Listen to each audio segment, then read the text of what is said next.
congrès de la CSI Afrique l'année dernière, qui se tenait au Kenya et dont le slogan était « Lève-toi Afrique ». Pour relancer, oui, mais moi je ne le dis pas bien en breton, donc je le dis dans ma langue à moi. Excusez-moi. Pour lancer un appel à l'action, pour apporter un changement transformateur sur le continent africain. Et notre camarade Joël Odidji s'emploie désormais à y parvenir. Force ouvrière n'est naturellement pas affiliée à la CSI Afrique. Nous sommes affiliés à l'Organisation européenne de la CSI, qui est le PERC. Mais je peux vous parler de la CSI, qui représente 191 millions de travailleurs au sein de 340 organisations affiliées nationales dans 169 pays et territoires.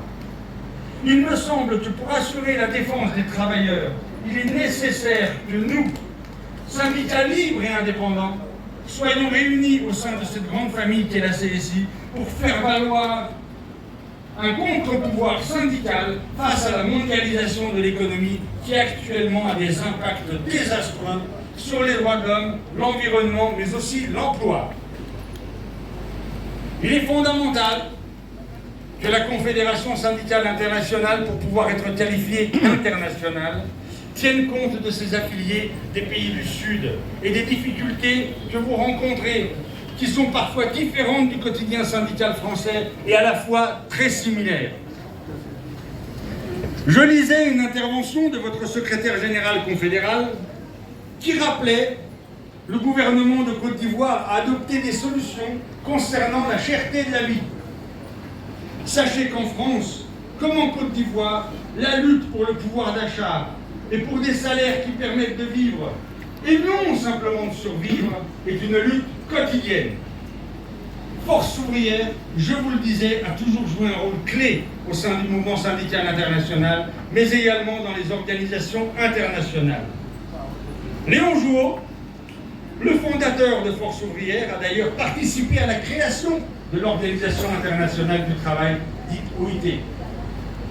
Nous croyons, à Force ouvrière, que l'OIT doit être le chef de file de la régulation sociale au niveau mondial pour assurer à toutes et à tous des conditions de travail décentes. Nous mettrons tout en œuvre pour vous aider à obtenir des accréditations pour participer à la prochaine conférence internationale du travail à Genève, afin que la voix des travailleurs de Côte d'Ivoire puisse être entendue. Cela nous permettra également de renforcer notre coopération bilatérale et de prévoir des actions communes. Les syndicats doivent rester unis à l'OIT pour s'assurer que l'OIT dépasse la crise qu'elle traverse depuis 2012.